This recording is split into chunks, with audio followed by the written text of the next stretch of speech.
Ladies and gentlemen, welcome back to the channel. Thank you so much for clicking on this video. So I have a couple of really cool brain teasers, mind exercises for you guys in this one. So let's go ahead and get right into it.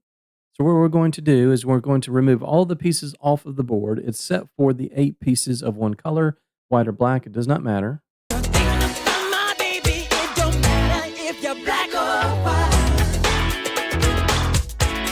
And your goal is to simply rearrange all 8 of these pieces anywhere on the board such that we are controlling or attacking the maximum number of squares. So, one thing to keep in mind with this drill, this brain exercise, is that you do need to remember and consider the squares that each of the pieces are on. So, the pieces need to coordinate together to attack the squares that they are on. The 2 bishops will be on opposite colors, so you will have a light squared and a dark squared bishop.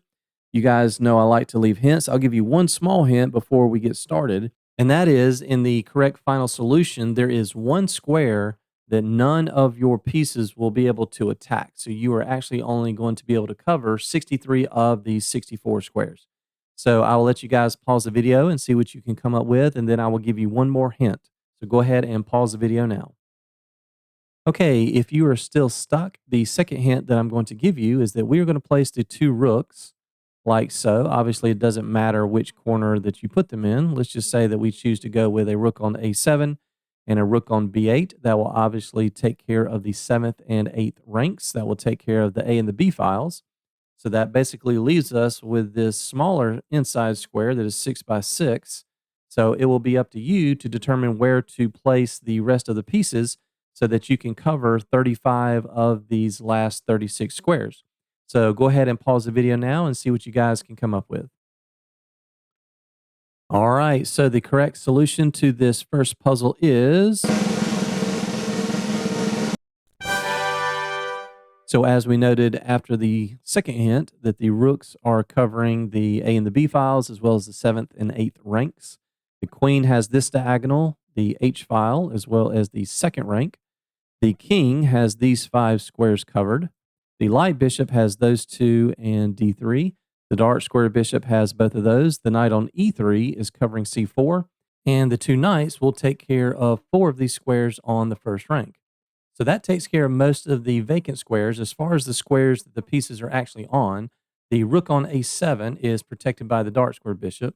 The rook on B8 is protected by the queen. The king is protected by the light squared bishop. The light square bishop is protected by the king. The dark square bishop is protected by the knight on F3. The knight on E3 is protected by the dark square bishop.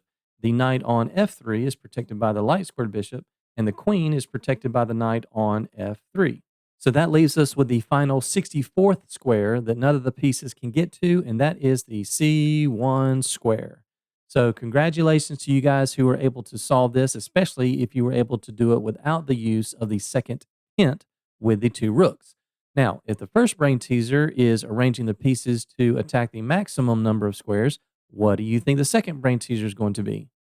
You guessed it. So the goal of the second brain teaser is to arrange all 8 of the pieces so that they are attacking and covering the minimum amount of squares on the board.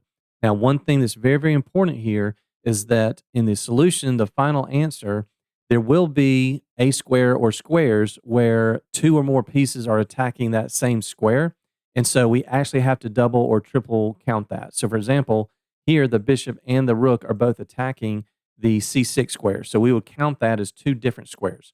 And the last thing you guys need to know about this one is, unlike the first brain teaser, in this one, we do not care about the squares that the pieces are on. We are only looking to attack the minimum number of vacant squares.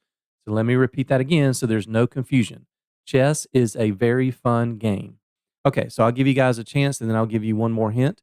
Go ahead and pause the video now and see what you guys can come up with. So the hint I'm going to give you is that the final answer is 10 different squares. However, remember, there may or may not be a square where multiple pieces are attacking. So it might only be 6, 7, 8, 9, 10 different squares, although we are attacking a total of 10 squares. Go ahead and pause the video for your second attempt. Okay, so if you're getting 11, 12, 13 squares, the last hint that I'm going to give you is you need to take all of the pieces that have the maximum scope and range, like your rooks, the queen, the bishops, and you need to be able to trap them somehow. That's your last hint. Go ahead and pause the video for the third attempt. And the solution to this second puzzle is, so congratulations if you were able to solve this second brain teaser, especially without any hints. So as I mentioned in the second hint, notice that our two rooks, two bishops, and queen that have the maximum scope and range across the whole board are being trapped by the king and the two knights. So if we look at the knight on b6, it is controlling four squares, one, two, three, four. The knight on d8 is controlling three squares, one, two, three. And the king is controlling three squares, one, two, three. So you'll notice how we actually only have 8 different squares that we're attacking, but 2 of those squares, the C6 and the D7 squares, are being attacked by the king and one of the knights for a total of 10.